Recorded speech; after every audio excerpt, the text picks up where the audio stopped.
Boa noite, caros alunos e alunas, todos vocês que nos acompanham por meio da minha página do YouTube.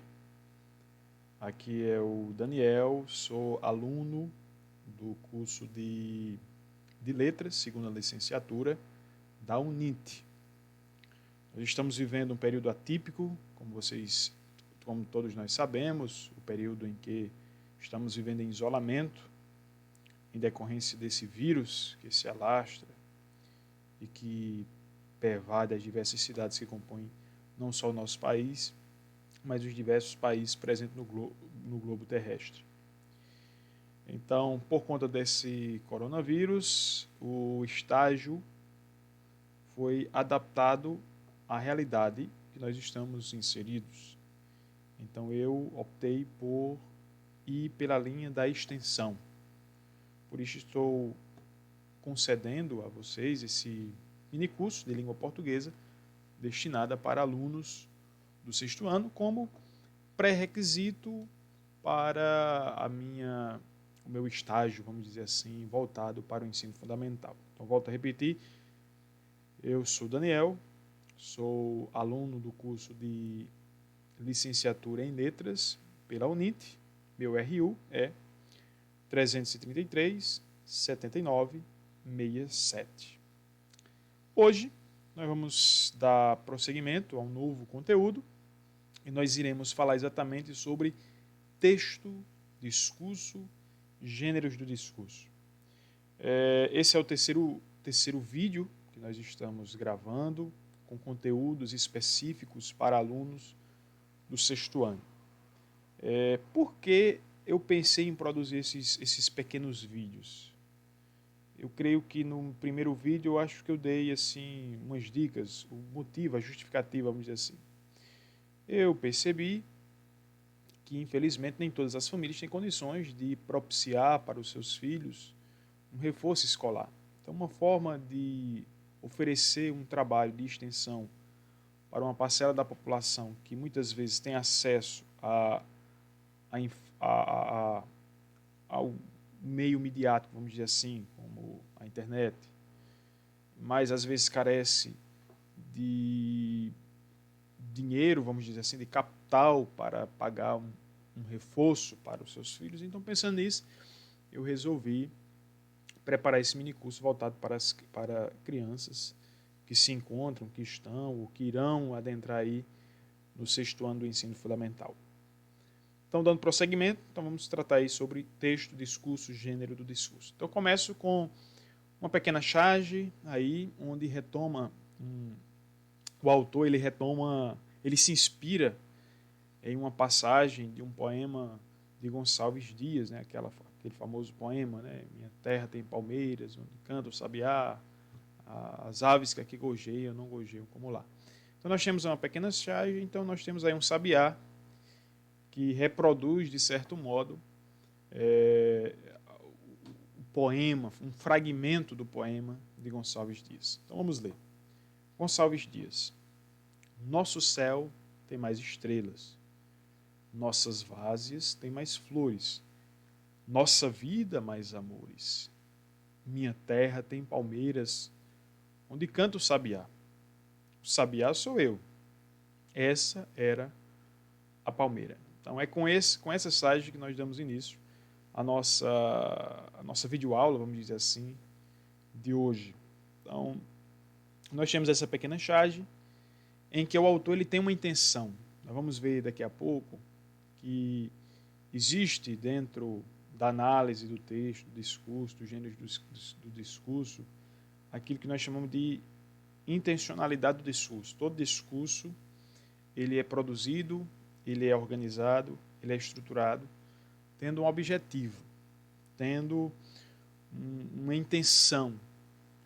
Ele tem a intenção de informar alguma coisa, ou tem a intenção de suscitar no leitor uma determinada reação.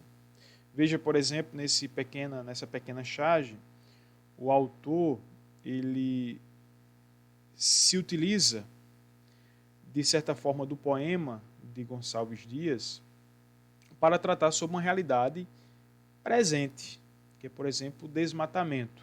Então você tem um sabiá que reproduz o poema de Gonçalves Dias chega ao ponto de dizer que ele é o sabiá, mas que está faltando um elemento que também aparece no poema, que é exatamente a palmeira, e vocês podem perceber na charge que a palmeira ela está desmatada, vamos dizer assim, ela foi cortada, isso porque a intenção do autor é dizer exatamente, tratar exatamente sobre essa realidade muito presente, que é acerca do desmatamento.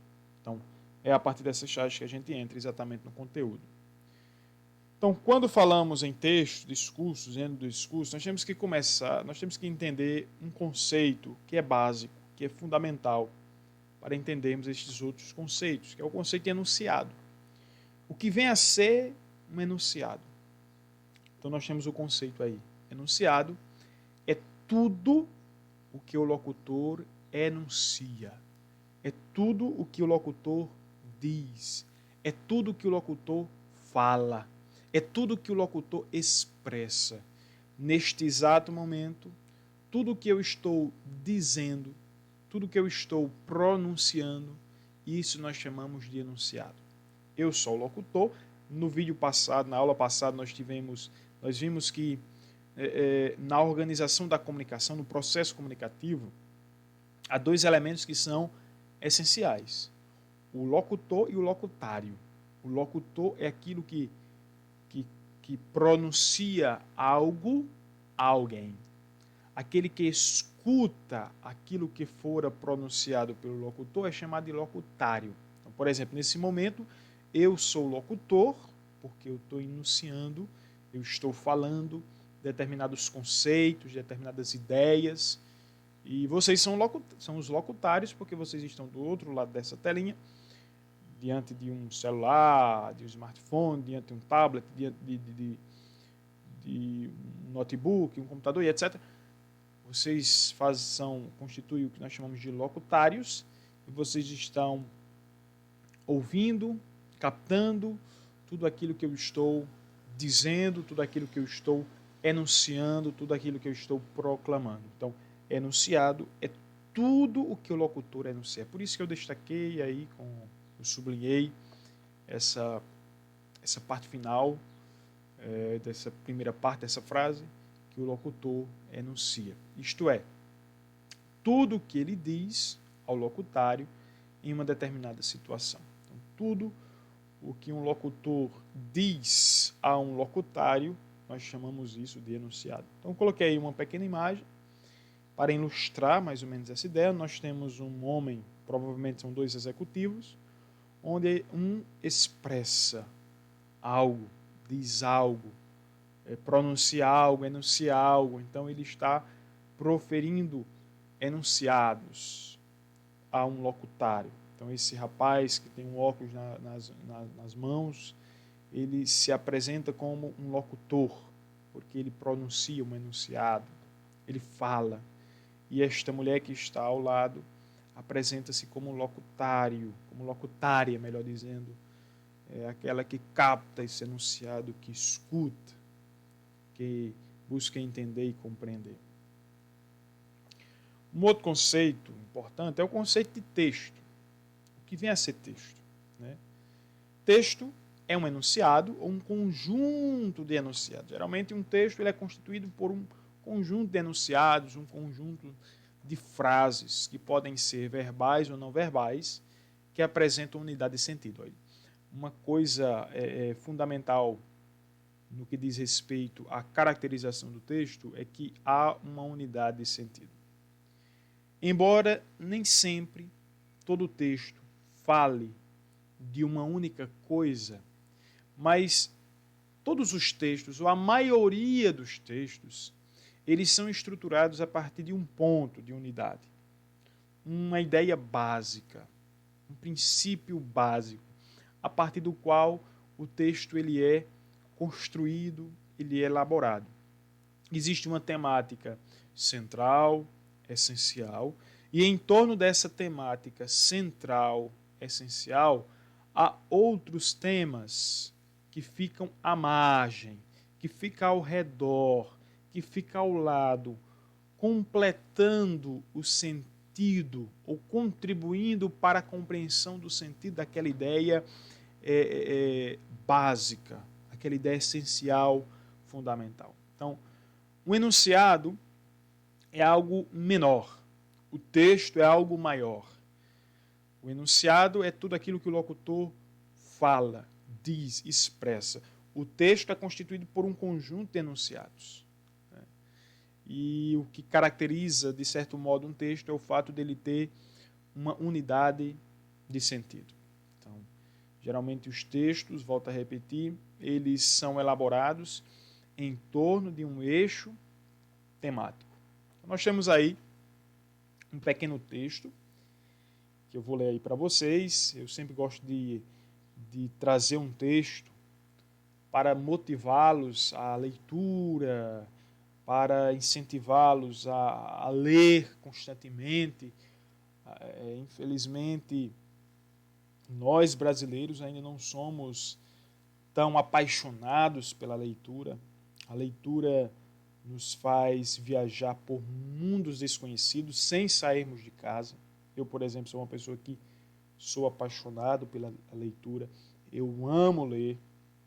E eu creio que nós que estamos caminhando, que já somos profissionais de educação, porque eu já sou professor, embora seja em outra área, não na área de linguagem, não na área de letras, sou professor na área em outras áreas, filosofia, etc. Mas eu creio que nós precisamos motivar, insistir cada vez mais na importância da leitura, que a leitura ela contribui profundamente, não só na ampliação do nosso vocabulário, das nossas palavras, mas nos ajuda a, volto a repetir, a viajar por mundos desconhecidos sem sairmos de casa. Então nós temos aí um pequeno texto, A Roupa Nova de Beto. Beto ia sair para brincar quando todo mundo falou: veja bem, você está de roupa nova, branquinha, limpinha, está todo bonito, bem vestido. Não vá se sujar. Cuidado com a roupa. Vê lá se vai rasgar. O menino saiu. Pouco depois, volta com a roupa imunda e seu avô passa um sermão. Então o Senhor, seu Bento, me sai daqui com uma roupa limpinha, roupa nova, e me vem nesse estado? Então o Senhor não sabia que a roupa custa dinheiro? Então o Senhor não sabia que é muito feio o menino que não obedece? Então o Senhor não sabia? Beto ouve o sermão e diz: tudo isso eu sabia. Eu só não sabia que o poste estava pintado. Eu só não sabia que o poste estava pintado. Então nós temos aí um pequeno texto, onde nós temos uma criança chamada Beto, e ela recebeu diversas orientações, lembretes, e que ela estava saindo de casa com uma roupa limpinha, nova, e que ele deveria voltar para casa com a roupa limpinha. De repente ele se encosta próximo a um poste que estava sendo pintado, e aí volta com a roupa pintada. Então nós temos aí um texto cuja temática é exatamente tratar sobre isso, né? A questão do fato dele ter voltado para casa com uma roupa imunda, em decorrência exatamente de ter se encostado em um poste. Então isso é exatamente um texto. Aqui nós temos um exemplo de um texto. Há diversos tipos de texto, há textos jornalísticos, há textos literários, há textos que constituem, que tratam sobre ingredientes de comida. Há uma diversidade de gêneros textuais. Existem textos, vocês em uma outra oportunidade vão ver que existem textos que são narrativos, que narram determinadas coisas. Existem textos que são descritivos, que descrevem sobre determinadas coisas, sobre determinados objetos, sobre determinadas pessoas. Existem os textos de caráter épico, lírico, textos com características poéticas, que externalizam emoções e etc. Então há uma diversidade de textos. Mas o texto ele é constituído por enunciados, e esses enunciados se estruturam exatamente em um tema central, que é o que vai garantir a unidade de sentido daquele texto, daquela escrita, daquela narrativa. Discurso, um outro conceito fundamental de discurso. O que é um discurso? É o processo comunicativo capaz de construir sentido. Além dos enunciados, envolve também os elementos da situação. Quem são os interlocutores, que imagem um tem do outro, em que momento e lugar ocorre a interação, com que finalidade. Então, o discurso ele é um processo comunicativo, é uma forma de comunicação. E ele constrói um sentido. Só que o discurso ele não se prende apenas àquilo que é dito, àquilo que é pronunciado, mas ele leva em conta outros elementos, como, por exemplo, quem são os interlocutores, quem são os indivíduos que estão se comunicando, tenta compreender o contexto em que aquela comunicação acontece, até mesmo busca compreender qual o momento. Então, o discurso leva em consideração informações, vamos dizer assim, à parte. O discurso não focaliza única e exclusivamente naquilo que é pronunciado, naquilo que é proclamado, naquilo que é dito. Mas o discurso leva em consideração todos os elementos que estão ao redor, todos os elementos que estão à margem. E estes elementos que estão ao redor, estes elementos que estão à margem, eles são fundamentais para entender o discurso. Então, o discurso é exatamente esse processo comunicativo. Eu até reproduzi novamente a figura do primeiro slide, onde nós temos um homem se comunicando com a outra pessoa, ele está pronunciando exatamente um discurso, está construindo determinado sentido, ele pode estar falando sobre negócios. Então, o seu discurso está voltado exatamente para o âmbito dos negócios. Então, é um processo comunicativo que visa, que é capaz de construir sentido e leva em consideração outros elementos. Intencionalidade discursiva. Todo discurso ele tem uma intenção, ele tem um objetivo. Ele deseja suscitar no locutário, naquele que ouve aquela informação, aquele que ouve aquilo que foi pronunciado, ele visa gerar neste sujeito uma reação, ou uma reação positiva ou negativa. Então nós temos aí o conceito de intencionalidade discursiva. São as intenções implícitas ou explícitas existentes no discurso. Então, vamos ver, por exemplo, esse fragmento aí, essas pequenas chaves. Nós temos aí duas alminhas que estão dialogando e elas dizem o seguinte. A primeira: e quando dei por mim, havia fogo por todos os lados. E então, puf, eu morri. Foi um acidente horrível. Aí a alminha pergunta para a árvore: e você, amiguinho? Como você morreu? Aí a árvore responde: do mesmo jeito, mas no meu caso não foi acidente nenhum. Então veja que a intenção do autor dessa charge é falar exatamente sobre as queimadas. Ou seja, ele utiliza-se do discurso dessas duas alminhas que estão falando sobre a morte, e a primeira alminha diz exatamente que a morte dela foi causada por um acidente. A árvore diz que de fato também ela morreu, só que de modo diferente. A primeira alminha morreu por um acidente, e a árvore diz que o caso dela não foi um acidente, foi algo planejado, foi algo realizado conscientemente, não foi um acidente. Então, a intenção do autor dessa charge, volto a repetir, é exatamente tratar sobre algo que está muito presente, que é exatamente a ideia do desmatamento. Então, todo texto, todo discurso, ele tem uma intenção, ele tem um objetivo. Ninguém pronuncia algo à toa. Toda pessoa que pronuncia algo, toda pessoa que pronuncia um discurso, toda pessoa que diz algo, ela diz com uma intenção. Suscitar curiosidade, suscitar uma resposta, e assim sucessivamente. Então, todo discurso ele é constituído a partir de uma intencionalidade, ele tem um objetivo, ele tem uma intenção. Gêneros do discurso.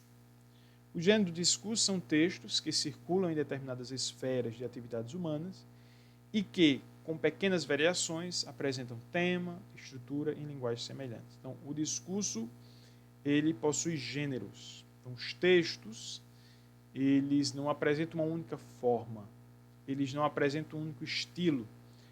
Os gêneros discursivos podem ser de diversos, podem variar. Então, eu coloquei para vocês alguns exemplos. Uma carta é um exemplo de um gênero de discurso. Um e-mail também, um jornal, uma aula como essa, uma palestra, um romance, um conto, um relatório, uma entrevista, entre outros. Então, estes são exemplos de gêneros do discurso. Então, são textos que circulam em determinadas esferas. Por exemplo, a carta é escrita, o e-mail é digitado.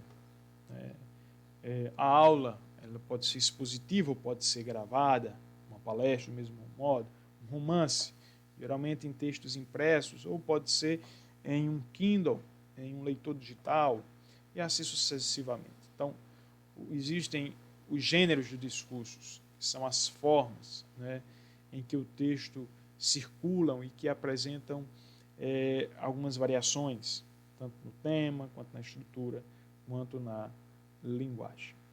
Muito bem. Então, para hoje, a temática da nossa aula de hoje era exatamente, a parte teórica, era exatamente tratar sobre texto, discurso, gênero do discurso. Então, vimos na aula de hoje sobre o enunciado, que é tudo aquilo que é dito, falado pelo locutor. Vimos exatamente sobre o texto, que é um texto, ele é construído a partir de enunciados, ou de um conjunto de enunciados, e ele tem um sentido, vamos dizer assim, tem uma unidade de sentido. Vimos aí sobre o discurso, que é um processo comunicativo que visa construir um sentido, né? E o discurso ele tem dentro de si uma intencionalidade, tem uma intenção, tem um objetivo, e terminamos aí falando sobre o gênero do discurso, que são as formas em que os textos chegam até nós. Os textos chegam de determinadas formas, com determinada roupagem, com determinado tema e etc. E para terminar nossa aula de hoje, como é de costume, sempre a gente encerra com a leitura de um conto, de uma história, de um texto. E hoje eu quero ler para vocês esse livrinho de Ana Maria Machado, Palavras, Palavrinhas, Palavrões. Vamos ouvir. Era uma vez uma menina que gostava muito de palavras. Estava sempre querendo aprender palavras novas. Prestava atenção toda vez que ouvia uma diferente. Queria reparar como é que se usava, para poder repetir depois. Para ela, todas eram interessantes, as pequenas, as médias e as grandes. As palavrinhas, as palavras e os palavrões. Só que os outros não achavam interessante. E às vezes, nem ela mesma se entendia, ou entendia os outros.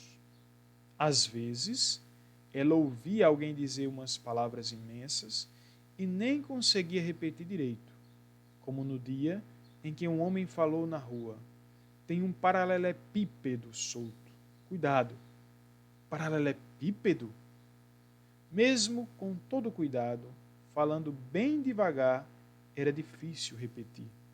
A língua dela se enrolava toda com um palavrão desse tamanho. Mas, outras vezes, tinha umas palavras que ela ouvia e repetia sem dificuldade. Nem eram assim tão grandes. Algumas eram até bem pequenas, mas as pessoas reclamavam. Eu sei que hoje em dia muita gente não liga, minha filha, mas eu não acho bonito você ficar dizendo palavrão desse jeito, aconselhava a mãe. Acho um absurdo você falar palavrão dessa maneira. Ainda se fosse um menino falando na rua, vá lá, mas desse jeito parece um moleque daqueles bem mal educados. Não quero mais saber disso, ou então vamos ver, ameaçava o pai. Que horror, esta menina, queixava-se o avô. Vocês precisam tomar providências. Ela anda com um vocabulário abominável. Que coisa feia. Uma mocinha sujando a boca com esses palavrões cabeludos, zangava a avó. A menina ficava ouvindo aquilo tudo sem entender direito. Como é que podia haver palavrão cabeludo? E ela ficava imaginando então palavrões enormes, maiores que uma baleia, mais compridos que um trem e bem carecas. Palavras bigodudas, palavrinhas barbudas. E aquelas coisas que o avô tinha dito, vocabulário abominável. Que tipo de palavrões seriam esses? Cabeludos, louros, cacheados? Ela nem conseguia repetir direito, quanto mais imaginar a cara deles. E aquele tal de providências. Tinha também palavras que ela mesma inventava. E ela mesma nem sabia de onde. Por exemplo, no dia em que a mãe explicou para ela que estava barriguda, daquele jeito, porque ia ter um neném, a menina ficou logo imaginando um nome para o bebê. Mas não sabia se ia ser menino ou menina. Então inventou um nome que servia para qualquer um. Servia mesmo para qualquer coisa. Era cusfósfos. Nome gostoso de dizer. Dava uma espécie de cosquinha dentro da boca. A menina achava muito divertido, mas a família não achava nada engraçado. E ela pensava em voz alta e ria sozinha de dar gargalhada. Já imaginaram quando cusfósfos for brincar na pracinha, todo mundo vai perguntar o nome. Aí a babá vai dizer, cusfósfos. Todo mundo vai cair na gargalhada. E na escola, quando chegar na hora da chamada e a professora chamar cusfósfos, todo mundo vai morrer de rir e ficar olhando para ver quem é que responde presente. E na hora de ir à festa e namorar, já pensaram? O pai e a mãe ficaram muito preocupados com toda essa conversa de cusfósforos para cá, cusfósforos para lá. Acharam até que ela estava xingando o irmãozinho, que ainda nem tinha nascido. Mas a menina nem ligou. Falou em cusfósforos vários dias, até cansar. Quando cansou, parou e mudou de assunto. É que aí ela já estava preocupada com outras coisas. Todos falavam tanto dos palavrões que ela dizia, mas tanto mesmo que ela resolveu descobrir de uma vez por todas o que era afinal essa história de palavrão. O avô um dia explicou que eram palavras impublicáveis. E que é isso? Isso o quê? Esse palavrão que você acaba de dizer e eu não consigo. Impublicável? É. Isso não é palavrão. Essa não. Se uma palavra desse tamanho todo não é palavrão, como é que outras tão menores podem ser? O avô continuava. Impublicável quer dizer que não se pode publicar, que não pode ser escrito em livro, em jornal, em revista, e explicou que eram aquelas palavras que nas histórias em quadrinhos saíam, e então nós temos a imagenzinha, que são essas imagens que não tem como ler. A menina achou muito gozado isso de não poder escrever palavrão. Será que tinha uma borracha invisível indo atrás do lápis ou da caneta, apagando quando a gente tentasse escrever? Vai ver, era por isso que não podia. Ou, então, eram palavras mágicas, que nem nas histórias que faziam as letras desaparecerem e virarem aqueles sinaizinhos malucos. Foi até o quarto, pegou um pedaço de papel e lápis de várias cores. Escreveu todas as palavras que viviam dizendo que era palavrão. Pelo menos todas as que ela conseguiu lembrar. Saíram todas escritas direitinho e não apagaram. Quem quiser pode experimentar fazer uma lista dessas para ver se os palavrões ficam ou somem. Outra coisa que a menina não entendia é como é que algumas palavras às vezes são palavrões e outras vezes não são. Principalmente nome de bicho. Tinha uma poção. Tinha vezes que ela dizia um deles e lá vinha alguém dizendo que era palavrão. Mas um dia, quando foram à feira, a mãe mostrou um caixote cheio de pintinhos. Olha que amor, minha filha. O quê? Ali, olha, um monte de pintos. Pinto não é palavrão? Na feira, não. Francamente, não dava para entender. Como é que as palavras podem ser iguaizinhas e ficarem maiores ou menores, dependendo do lugar onde a gente está? Uma vez a mãe explicou que palavrão é uma espécie de xingamento, que não tem nada a ver com o tamanho da palavra. Por exemplo, minha filha, quando você andava com a mania de chamar todo mundo de bunda mole, mesmo que eu estivesse pensando numa bunda pequenina, os fósforos vai ser bunda mole, mas daquelas bem miudinhas. De qualquer jeito, é xingamento, é palavrão. E gelatina é palavrão? Não, que ideia. Treme à toa, que nem bunda mole. Mas gelatina é comida, não é xingamento. Peru também. Ai, meu Deus, suspirou a mãe. Tem horas que você me faz perder a paciência. A menina continuava. Todo mundo lá no colégio falava bunda mole. E a mãe? Então todo mundo era feio. A menina bem que pensou que ninguém fica feio por causa de palavras. Mas não disse isso. Disse foi outra coisa em que também estava pensando. Outro dia eu disse que teve uma bruta festa no colégio e aí você falou que era palavrão. Não sei por quê. Eu não estava xingando ninguém. Estava era gostando. Não foi bem bruta que você disse. Se não foi bruta, foi quase igual. Mas aí, do jeito que você disse agora, não faz mal. Como é que podia fazer mal? Feito uma coisa estragada que a gente come e depois fica com dor de barriga? A palavra pode deixar alguém doente? Nisso, ela lembrou de outra coisa. Aquele dia que papai xingou o síndico de imbecil e doente mental, era palavrão? Não. Imbecilidade é doença.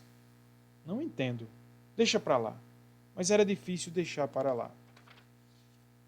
Até que um dia, quando ela tinha acabado de dizer uma palavrinha bem pequena, só de 2 letras, mas que era justamente uma daquelas que a avó chamava de palavrão cabeludo, a empregada aconselhou. Lá na minha terra, a gente bota pimenta na boca de criança que fica dizendo essas coisas. Acharam uma boa ideia e puseram pimenta na língua da menina. Foi um horror. Primeiro ardeu, queimou, encheu os olhos de lágrima, e quando ela conseguiu falar no meio do choro, só disse assim: por que vocês não pegam e dessa pimenta e enfiam? Foi um Deus nos acuda. Fizeram um escândalo enorme e resolveram levar a menina ao doutor para resolver o problema de uma vez por todas. Desde o instante em que entrou na clínica, ela foi ficando muito preocupada. Nunca tinha visto tanto palavrão enorme junto na vida dela. Tinha uma placa com o nome de médico e embaixo estava escrito otorrinolaringologista. Na sala onde os pais entraram com ela estava assim: orientação psicopedagógica e mais, fonoaudiologia. Ela foi ficando assustada. Não dava nem para ler direito essas palavronas. Nem que treinasse a vida toda, não ia conseguir dizer essas coisas. Pelo menos era o que achava. Eram palavras maiores do que ela. Ficou ouvindo uns pedaços da conversa dos pais com o doutor. Tinha cada coisa assim: agressividade reprimida, perspectiva da maternidade, manifestação de ansiedade, responsabilidade, culpabilizar. E mais uma porção de palavras que a menina tinha certeza de que nunca ia poder dizer direito sem ficar toda atrapalhada. Aí foi dando uma aflição nela, um desespero, uma vontade de chorar, para que é que tinham trazido ela naquele lugar. Será que era para ela aprender de uma vez por todas? Para ver que não adiantava se meter a ficar repetindo tudo o que ouvia, porque não ia conseguir mesmo? Ficou achando que ia dar um nó na língua se experimentasse. Nunca que ia acertar. Resolveu então ficar bem boazinha e não falar mais. Não falar coisa nenhuma, para não correr o risco de dizer o que não devia, levar pimenta na boca e ainda por cima ter que repetir todos aqueles palavrões da clínica. Bem que o doutor quis conversar com ela, até com um jeito amigo, mas não adiantou. Ela não respondeu nada. Tinha mesmo resolvido não falar mais. Ficou inteiramente muda, que quando resolvia uma coisa, era para valer.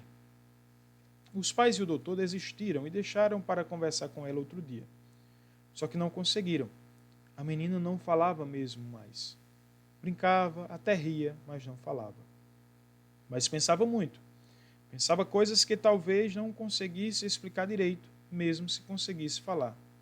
Pensava que ninguém gostava dela. Pensava que os pais preferiam que ela fosse um menino, para poder ser moleque de rua e dizer todos os palavrões que soubesse. Pensava que ninguém queria saber dela, porque tinha a boca suja e cabeluda. Pensava que iam mandar que ela fosse embora, ou deixar que ela ficasse para trás, perdida em algum lugar. E principalmente, pensava que era por isso tudo que a mãe tinha um neném novo na barriga. Um menino para ficar no lugar dela e todo mundo poder gostar dele. Bem moleque. O tempo ia passando e a família tentava conversar com ela. A avó perguntava: como é, meu bem? Já resolveu deixar de ser teimosa? Nada. O pai propunha: vamos ter uma conversa séria. E você conta para o papai porque fica nessa insistência, se recusando a falar. A mãe implorava: filhinha, pelo amor de Deus, não faça uma coisa dessas com sua mãe. Eu não mereço isso. Depois de tudo que eu fiz por você esses anos todos, ainda mais no estado em que estou, esta menina parece uma desalmada. Ela até ia responder, mas ainda bem que a mãe falou de desalmada, porque aí a menina ficou sem saber se isso era palavrão e preferiu continuar muda, mesmo achando que devia ser só uma palavra ou uma palavrinha. Senão a mãe não estaria dizendo, e não respondeu nada. O avô aconselhava: vocês ficam estragando essa menina com vontades, dá nisso.